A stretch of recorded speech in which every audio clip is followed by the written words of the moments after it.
Assalamualaikum warahmatullahi wabarakatuh. Selamat pagi anak-anak kelas 7 semuanya. Materi pertemuan yang keempat ini, karena kemarin sudah saya terangkan bab 1 dan bab 2 sudah selesai. Untuk pertemuan keempat ini saya akan mengulas bab 1 dan bab 2 sekalian. Ini nanti untuk persiapan kalian mengikuti ulangan harian bersama. Sebelum pembelajaran kita mulai, kita baca basmalah bersama-sama. Bismillahirrahmanirrahim. Yang bab pertama, menerapkan ragam hias pada bahan tekstil dan kayu. Pada bab yang pertama ini berarti ada 2 poin. Yang satu ragam hias pada bahan tekstil dan pada bahan kayu. Jadi yang diterangkan nanti pada bahan tekstil dan kayu. Untuk ragam hias pada bahan tekstil berarti membuat pola ragam hias yang ditaruh di atas bahan tekstil. Itu contohnya seperti kain, entah itu kain tenun, kain songket, kain cetak dan sebagainya. Untuk penerapan dari ragam hias pada bahan tekstil itu masih sama, bisa kalian ambil dari flora, fauna, geometris maupun yang satunya lagi adalah figuratif. Itu objek yang nanti kalian mau tuangkan di dalam bahan tekstil tersebut. Kemudian jenis dan sifat bahan tekstil. Untuk unsur utama serat tekstil itu ada 4. Yang pertama, bisa diambil dari serat logam. Kalau serat logam di sini itu bisa dijadikan berbagai macam jenis benang. Contoh benang emas, benang perak, tembaga, dan aluminium. Yang kedua ada serat alam. Kalau serat alam ini secara otomatis bisa diambil dari tumbuh-tumbuhan. Contoh kain kapas atau kain katun itu bisa terbuat dari kapas. Kemudian dari tumbuhan lenan, rayon, pisang dan lain sebagainya. Kalau serat alam dari hewan ada bulu domba, itu nanti juga bisa dijadikan bahan tekstil atau benang yang nanti akan jadi kainnya. Kemudian yang ketiga ada serat sintetis atau buatan. Kalau serat buatan berarti berasal dari buatan manusia yang memang berasal dari bahan kimia yang disusun. Kalau yang serat sintetis ini itu banyak sekali, contohnya ada nilon, ada perlon, dekron, terilin dan sebagainya. Kalau biasanya yang untuk serat sintetis atau buatan ini paling bagus itu dibuat untuk sejenis yang bahan anti air, karena memang tidak bisa menyerap air sama sekali. Kalau bahan alam itu contoh bulu domba, itu namanya nanti kain wol, atau itu nanti bisa akan banyak sekali menyerap air. Kalau kapas itu kain katun itu juga sangat menyerap air. Tetapi kalau serat sintetis itu memang paling banyak digunakan untuk yang bisa anti air atau tahan terhadap air. Yang keempat ada serat galian. Serat galian di sini itu berasal dari tanah atau abses, berarti bisa benang logam ataupun logam itu sendiri. Kalau tadi unsurnya ada 4, yang sekarang sifat bahan tekstil. Sifat bahan tekstil itu kalau di LKS kalian halaman 4 itu ada 5 dicontohkan. Yang pertama katun. Kalau katun di sini itu memiliki sifat katun itu tadi berasal dari pohon kapas. Bersifat hidroskopis atau mudah menyerap air. Kemudian kain katun itu mudah kusut. Kemudian ketika dalam keadaan basah kekuatannya bertambah 25%. Itu kalau kain katun atau sifatnya kain katun.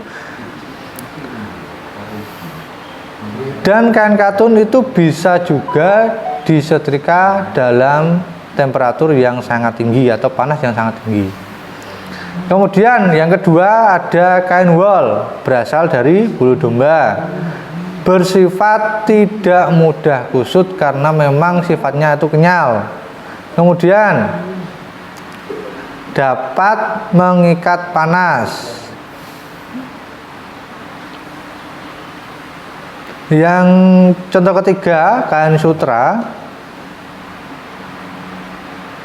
memiliki sifat yang lembut, licin, berkilap, dan kenyal. Nah, biasanya kalau kain sutra ini, kalau kalian nggak setrika pun sudah tidak engkuk-engkukan. Itu kalau sutra. Yang keempat, dakron, polyester, dan nilon. Kalau dakron, polyester, dan nilon ini itu tadi adalah serat buatan dari manusia. Sifatnya rata-rata satu, cepat kering ketika dicuci. Kemudian tidak mudah kusut. Tidak perlu disetrika juga, kuat dan tahan lama ketika dipergunakan. Yang kelima ada brokat dan songket. Ini sifatnya mudah berubah warna, tidak mudah kusut, kurang menyerap air, tidak tahan temperatur ketika disetrika dengan temperatur tinggi. Kemudian yang ketiga, jenis dan bahan pewarna tekstil. Kalau bahan dari pewarna tekstil itu bisa diambil dari tumbuh-tumbuhan atau dari serat yang mau dibuat manusia atau buatan manusia. Contoh, kalau dari pohon soga itu ada tiga jenis atau tiga bahan. Kalau soga jambal itu nanti warnanya merah sawo. Kulit pohon soga Tangerang nanti menghasilkan warna kuning, dan soga tinggi menghasilkan warna merah. Jadi ada tiga jenis pohon soga nanti bisa menghasilkan warna yang berbeda-beda. Kemudian ada alpukat, nanti bisa menghasilkan warna hijau dan coklat. Pohon jati dan secang bisa menghasilkan warna merah. Kemudian mengkudu atau pohon pace bisa menghasilkan warna coklat. Kemudian teknik menggambar ragam hias pada bahan tekstil. Di kalian ada 6 teknik. Yang pertama, menyulam. Teknik menggambar yang bertujuan untuk mendekoratif menggunakan alat jahit seperti jarum sulam, benang, dan pemindangan. Yang kedua ada batik atau membatik, cara membuat atau menggambar motif pada kain atau bahan tekstil dengan sistem tutup dengan bahan malam. Bisa langsung digambar di atas kainnya, bisa lewat cetakan atau celup dengan warna. Kemudian teknik sablon, teknik untuk menggambar di atas bahan sesuai dengan bentuk yang dikehendaki. Yang keempat ada tenun ikat. Karya tenun berupa kain yang ditenun dari helaian benang. Jadi ada helaian benang satu persatu, nanti diikat menggunakan alat tenun. Yang kelima, teknik kelima ada bordir, hiasan yang dibuat di atas kain atau bahan tekstil lainnya dengan jarum, jahit, dan benang. Yang terakhir, teknik songket, teknik tenun menggunakan benang emas atau benang perak. Poin kedua dari bab pertama ada ragam hias pada bahan kayu. Untuk objeknya masih sama, bisa menggunakan flora, fauna, geometris, atau figuratif, sesuai dengan keinginan si pembuat ragam hias pada bahan kayu tersebut. Dan biasanya kalau ragam hias pada bahan kayu itu memang paling banyak digunakan untuk pintu, jendela, meja. Itu yang paling banyak digunakan atau bisa juga dibuat untuk ornamen sebuah ruangan, itu juga bisa. Kalau ragam hias yang figuratif itu bisa diambil dari sesuatu yang menjadi ciri khas dari daerah masing-masing. Contoh kalau Jakarta bisa ondel-ondelnya atau bangunan menara Monasnya, itu juga bisa. Kemudian contoh penerapan ragam hiasnya pada kayu itu kalau di LKS kalian halaman 8 itu ada di Tameng Papua, Tameng Kalimantan. Tetapi sebenarnya tidak hanya seperti itu. Yang saya bilang tadi bisa diaplikasikan meja di atasnya menggunakan kayu, pasti biasa diukir menggunakan ragam hias flora, fauna, dan lain sebagainya. Kemudian jenis-jenis pahat yang ada dalam nanti pembuatan ragam hias pada bahan kayu. Ada 4 jenis. Yang pertama pahat kuku atau pahat penguku.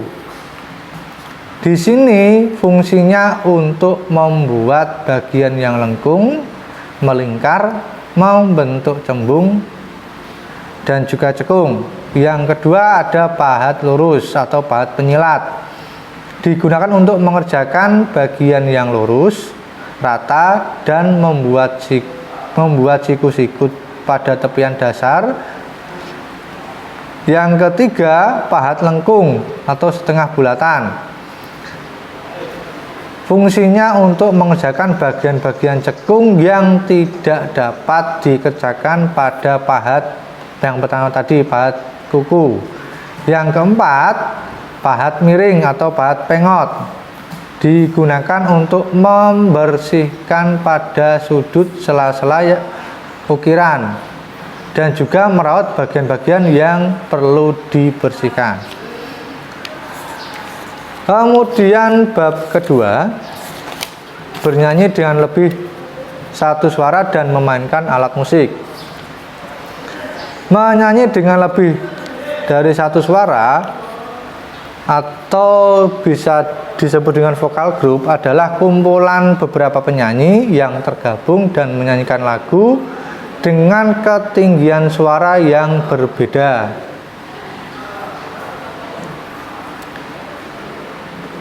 Menyanyi secara vokal group secara otomatis karena itu vokal ada kelompoknya dan itu biasanya terdiri dari 3 sampai 12 orang, membutuhkan kerjasama antar anggota, kemudian kekompakan antar anggota, tanggung jawab masing-masing ketika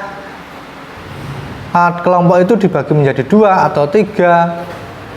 Contoh kelompok 1 itu menggunakan suara rendah, kelompok 2 suara tinggi, lah itu nanti harus bertanggung jawab sesuai dengan tugas masing-masing. Kemudian beberapa teknik bernyanyi yang bisa digunakan dalam suara banyak. Ada teknik akapela, bernyanyi dengan banyak suara tanpa iringan instrumen musik.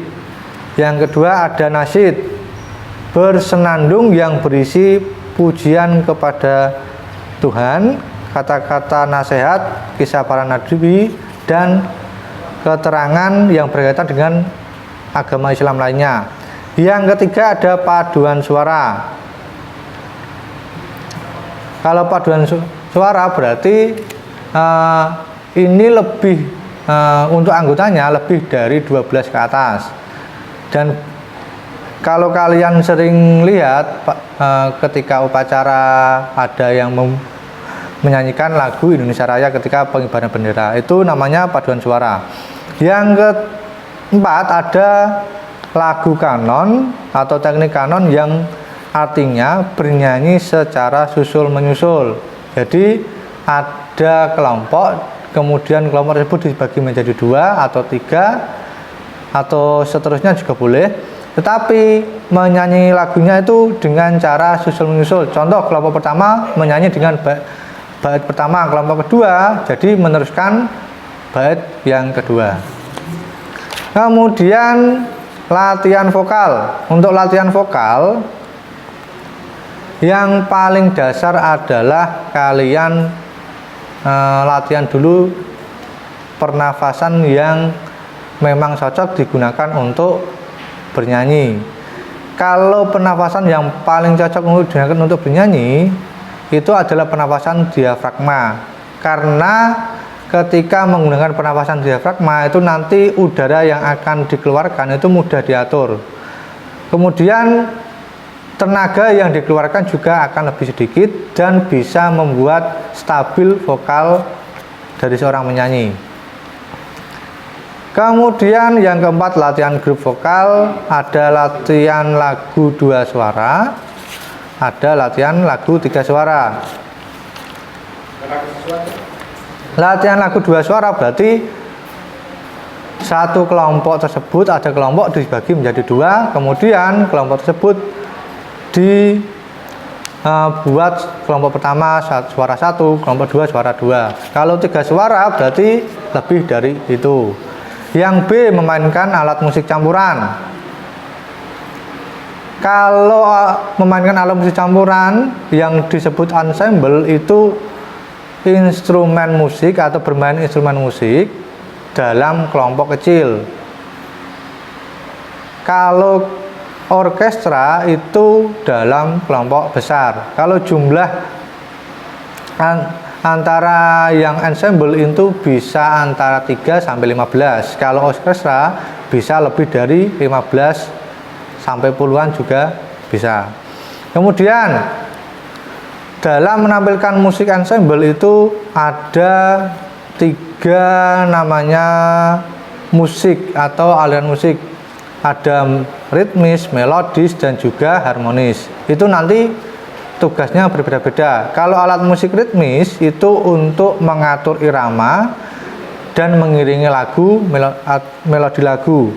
Contoh alat musiknya, contoh drum, marakas, triangle, tamborin, bongo, dan sebagainya. Kemudian alat musik melodis itu berfungsi untuk memainkan melodi lagu. Dalam alat musik melodis ini setiap alat musik pasti memiliki nada. Kalau yang ritmis tadi, tidak semua alat musik memiliki tangga nada. Contohnya ada trompet, saksofon, trombon, biola. Yang ketiga, alat musik harmonis. Fungsinya untuk memainkan melodi lagu sekaligus mengatur irama sebuah lagu. Contoh yang paling sering digunakan alat musik harmonis itu contoh gitar, keyboard. Nah, itu yang paling sering digunakan. Nah, untuk pertemuan yang keempat ini mengulas dari bab 1 dan bab 2.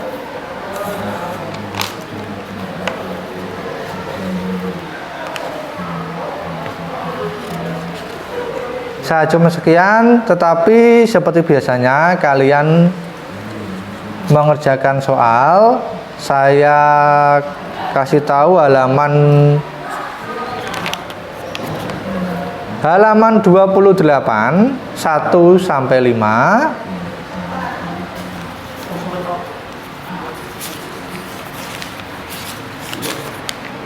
Oke, saya ulang lagi. Untuk soalnya halaman 13 yang remedi 1 sampai 5, kemudian halaman 28 1 sampai 5. Berarti ada 8 tambah 2 10 soal. Nah, sekian untuk pertemuan yang keempat kali ini. Tetap semangat dalam belajar. Sekian, assalamualaikum warahmatullahi wabarakatuh.